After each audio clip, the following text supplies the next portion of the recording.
నమస్తే sir. DE గారు నమస్తే. గండేపల్లి వచ్చాను సార్, గండేపల్లి. చూసారా? ఓకే సరే సార్.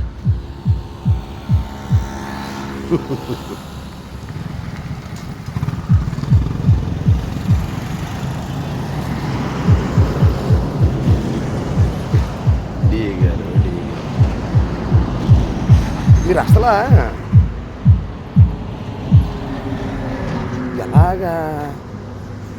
ఎలా చేయగలిగారు? చాలా పెద్ద తప్పు చేసావు అసలు, నిజం. అంటే నీకు ఓ విషయం తెలియదేమో, నేను ఇందాక నుంచి ఒక కామెడీ యాక్టరు, క్యారెక్టర్ ఆర్టిస్టు అనుకుంటున్నా. అదంతా నేను నెగిటివ్. నా ఒరిజినల్ బిడా విలన్. అర్థమైందా? కానీ ఒక 10 సంవత్సరాలు బట్టి హీరోవేనబ్బా, నిజం. హీరోవేన్ 10 రోజులు బట్టి, 10 సంవత్సరాలు బట్టి. అది కూడా ఎలాగో చెప్తాను. నా కూతురు పెళ్ళి చేసుకొని, అదే నేనే పెళ్లి చేశాను. పెళ్లి చేసిన తర్వాత అత్తోరింటికి వెళ్ళిపోయేటప్పుడు నన్ను గట్టిగా హగ్ చేసుకొని ఒక మాట అడిగిందబ్బా. అంటే ఇప్పుడు కూడా డాడీ అని కానీ నాన్న అని కానీ ఎప్పుడు అందో. ఎప్పుడన్నా అనేది ఏంటంటే ఓనర్ గారు, దాని చిన్నప్పటి నుంచి అలవాటు. ఓనర్ గారు నేను అడగకుండా అన్నీ ఇచ్చావు కదా, నేను 3 అడుగుతాను, ఇస్తావా అన్నాను. అర్థమైందా? నువ్వు చంపేసింది ఏటో చెప్తున్నాను. నువ్వు ఎక్కడ ఏం చంపేసావో తెలుసా నా దగ్గర? ఇది అసలు నిజం. నువ్వు ఇది ఆలకించు.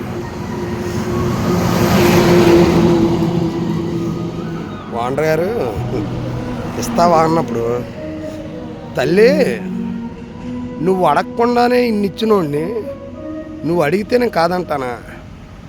అది అప్పుడు ఎలా అడిగింది తెలుసా? నన్ను గట్టిగా పట్టుకొని వాటేసుకొని దాని గుండె చప్పుడు నాకు వినబడేది. దాని గుండె చప్పుడు అడిగితే ఏమంటాడో ఏమనుకుంటాడో అని. నువ్వు నిజంగా మాట్లాడతావా అన్నది. చెప్తానమ్మా, చెప్పాను. నాకేమీ లేదు. ఒకటి, నువ్వు వ్యాపారాలు మానేయాలా, మొత్తం వ్యాపారాలన్నీ కూడా క్లోజ్ చేసేయాలా అన్నావు. నువ్వు అసలు నీ ఆరోగ్యం విషయంలో నువ్వు అంటే అప్పటికి నాకు బుర్రలో బ్లడ్ క్లాట్ అయి ఉంది అప్పటికే. దాని మీద నువ్వు అసలు నీ ఆరోగ్యాన్ని చాలా జాగ్రత్తగా చూసుకోవాలా ఓనర్ గారు, వ్యాపారాలు మానేయాను. ఓకే అమ్మా. తర్వాత రెండో కోరిక కోపం. ఇదే నా ఒరిజినల్ ఇదే అబ్బా, ఇదే. ఈ ఒరిజినల్లోనే ఈ కోపాన్ని టోటల్ 0 చేసాను. అప్పుడే ఇప్పుడు వరకు నీకు చూపించాను కదా. దాన్ని చంపేసాను. 2, 3వది ఉద్యోగం మానేమను. నీ అల్లుడు దేవుళ్ళాటుడు, ఏ అలవాటు లేనోడు. డాడీ నీ మామూలు ఉద్యోగం కూడా మానే నా దగ్గరికి వచ్చే. డాడీ కాదు, ఓనర్ గారే వచ్చే అంటే నేను అమ్మ ఇది ఒక్కటే చేయలేనురా. ఎందుకంటే తాతయ్య ఇచ్చిన ఉద్యోగం నేను సొంతంగా సంపాదించుకున్నది అయితే నువ్వు అడిగినది మానేద్దును. తాతయ్య ఇచ్చాడు నాకు ఇది. నా ఓపుకు ఉన్నని చెప్పి చేస్తాను. ఓపుకు లేకపోతే వాలంటీర్ ఇచ్చేసి ఇంక నాకెవరున్నారమ్మా నీ దగ్గరికి వస్తాను. దాని మీద అంత ప్రేమ ఎందుకో తెలుసా నాకు. ప్రేమ తెలుసా? నువ్వు ఎప్పుడన్నా ప్రేమించా? తల్లిని, చెల్లిని ప్రేమించావా? ప్రేమ విలువ తెలుసా నీకు? 4-5 సంవత్సరాలు ఉన్నప్పుడు ఎంత ఉంటుందో తెలుసు కదా పిల్ల. మాకు ఎత్తుగా 1 లీటర్ ఉండేది, పాకిళ్ళు ఉండేది, ఎత్తుగా 1 లీటర్ ఉండేది. దానికి 4-5 సంవత్సరాలు. ఆ రోజుని బకెట్ పెట్టి బాగా గుర్తుంచుకో. బకెట్ పెట్టి చిన్న కుండు బిందుతో ఆ మెట్లు ఎక్కి నీళ్ళు మోసి అందులో పోసి నా చేతికి ఇదిగో ఇలాగ సిగరెట్టు అగ్గిపెట్టి, ఇప్పుడు లైటర్లు వచ్చాయి అప్పుడు అగ్గిపెట్టి ఇచ్చి నన్ను లేపి టైం అయిపోతుంది లెగు అని. అప్పుడే నేను డిసైడ్ అయిపోయింది దాన్ని ఎప్పటికీ అందరం ఎత్తులో కూర్చోబెట్టాలండి. అయితే ఆ రోజు నా లెవెల్కి వచ్చి ఎస్ఐ పెద్ద ఎక్కువ అనుకున్నాను. ఆ తర్వాత నేను ఎదిగిన స్టేజ్కి ఎస్పీ కూడా నాకు తక్కువే అనిపించింది. కానీ ఎస్ఐకి ఇద్దారని డిసైడ్ అయ్యాను కదా, ఎస్ఐకే ఇచ్చాను. నువ్వేం చంపేసావు నువ్వు ఇప్పుడు అర్థమైందా? అదే కూతురు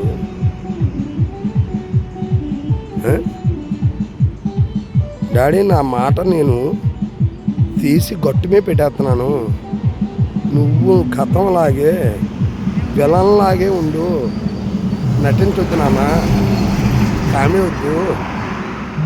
రేయ్ అదిరా అడిగింది నా కొడక, కన్న కూతురికి ఇచ్చిన మాట కూడా నిలబెట్టుకొని వాళ్ళు అపోయేవరా నువ్వు చేసింది ఎంత భయంకరమైన తప్పో తెలుసా నీకు ఎథిక్స్ తెలుసా? కుటుంబ విలువలు తెలుసా? తెలుసా? దాన్ని చంపేశావు. ప్రతి కూతురికి తండ్రి హీరో, విలన్గా చూడాలనుకోదు. దాని మాట కోసం హీరో అయిపోయాను నేను. అది చంపేశావు, మళ్ళీ విలన్ చేసావు నన్ను. నిన్ను వదిలేస్తానా బిడ్డ? ఏయ్ మీసం మెలేసి చెప్తున్నాను, నీ మీద మామూలు నేను విజయం సాధించాకే ఈ మీసం గడ్డ మీద ఎత్తాను. ఈ మీసం గడ్డం అప్పుడే తెస్తాను. కాసుకో, నిన్ను ఎవడ కాపాడగలరో కాపాడమని. ఎనీ పర్సన్ నువ్వేదో అనుకుంటున్నావేమో నేనేమన్నా డబ్బు ఖర్చు పెడతాను. డబ్బుకి నాకు ప్రాణం, నేను అది కూడా చెప్తున్నాను. ఎందుకంటే నీకు ఇలా బల్ల కింద చేతులు పెట్టో, బొక్క కింద చేతులు పెట్టో నేను సంపాదించలేదు. ప్రతి రూపాయి నా కష్టార్జితం, ప్రతి రూపాయి. నువ్వు నీ డబ్బును ₹1,00,00,000 పక్కన పెట్టి నాది 10 పైసలు పీతులో పడిపోతే నీ ₹1,00,00,000 కష్టం ఉన్నావు. నేను కష్టపడ్డ 10 పైసలు తీసుకొని జేబులో పెట్టుకుని పోతాను, కడుక్కొని. అర్థమైందా? అది నా నిజాయితీ. నువ్వు ఏం చంపేసావో గుర్తించుకో. ఆ బాధ, ఆ పెయిన్ ఎలా ఉంటుందో తెలుసా? నీకేం తెలుస్తుంది? విలువలు ఉంటేనే కదా, విలువలు ఉంటే తెలుస్తుంది. మానసికంగా నువ్వు ఎలాంటి దాన్ని చంపేసావు తెలుసా? ఒక తండ్రి ఒక కూతురికి ఇచ్చిన మాటను చంపేసావు. అది గుర్తుంచుకో. నిన్ను వదులుతానా? బ్రహ్మదేవుడు దిగి వచ్చిన వదం. నీకు ఇంకొక ముఖ్య విషయం చెప్తున్నాను, మీకు మంచి సలహా. నువ్వేమనుకుంటే అనుకో, నువ్వు పారిపో. నువ్వు గతం అనుకుంటున్నావేమో. ఇక్కడ డిప్యూటీ సీఎం గుర్తుంచుకో, పిఠాపురం ఎమ్మెల్యే శ్రీ కొనెదల పవన్ కళ్యాణ్ గారు అవినీతి రహిత సమాజం కోసం యావదాస్తిని తృణప్రాయంగా వదిలేసినాడు. అర్థమైందా? ఆయనకు కావలసిన మనుషులే ఆయనపై నిందలు వేసినా, నిష్ఠూరాలు వేసినా, అర్థమవుతుందా? నీకు అర్థమవుతుందా? వేసినా అన్నిటినీ ఓర్చుకొని తనేంటో, తన హీరోయిజం ఏంటో స్క్రీన్ మీద కాదు బేటా, స్క్రీన్ మీద కాదు, డైరెక్ట్గా మామూలుగా లైవ్లో చూపించినాడు. లైవ్లో చూపించాడు ఆయన. నేను చూశాను ఆయన వీడియో, నేను చూశాను. ఒక అర్ధరాత్రి బయటికి రాకుండా చేస్తే హైదరాబాద్ నుంచి వచ్చే వ్యక్తిని మామూలుగా ఆంధ్రలోకి ఎంటర్ కానివ్వకపోతే ఏం చేశాడో తెలుసా నీకు? యుద్ధం చేశాడు అనుకున్నా. ఆ రోజే మొదలుపెట్టాడు యజ్ఞం, మొత్తం భూస్థాపితం చేశాడు. అలాంటి వ్యక్తి ఉన్నాడు ఇవాళ. ఒకటి. రెండు, రెడ్ బుక్ నారా లోకేష్ బాబు గారు అవినీతి పరులందరినీ ఓ బుక్ తయారు చేసి రాసుకున్నాడు. అర్థమవుతుందా? నీది కూడా బుక్లో ఉంది. నువ్వు గతంలో ఏమేమి యాక్ట్ చేసావు ఏంటి, నీ కథా కర్మమేష అంతా కూడా. అంటే ఏంటంటే ఒక్కటి నీ అదృష్టం ఏంటంటే మహానుభావుడు అంటే నీ ఒక్క మాటలో చెప్పాలంటే రాజకీయాల్లో నీతి నిజాయితీ పరుడు మన ఎమ్మెల్సీ యనమల రామకృష్ణుడు గారు కాన్సెన్సీ కాబట్టి ఆయన ఏలు పెట్టట్లేదు. అర్థమైందా? అది నీ అదృష్టం. కానీ ఇంకోటి ఏంటంటే ఆయన కూడా నెక్స్ట్ ఎలక్షన్కి, నీకు తెలుసో తెలీదో నేను చెప్తున్నాను, నెక్స్ట్ ఎలక్షన్కి వాస్తవంగా ఆయన కూతుర్ని, అర్థమైందా, దివ్యమ్మ గారిని రూపాయి ప్రజలకి పంచిపెట్టకుండా, ఓటుకి రూపాయి పంచిపెట్టకుండా ఓటు అడగాలన్న కాన్సెప్ట్తో ఉన్నాడు ఆయన. నిజం చెప్తున్నాను. నీతి నిజాయితీతో 42-43 సంవత్సరాలు ఆయన రాజకీయంలోకి వచ్చి ఒక్క మచ్చలేని వ్యక్తి.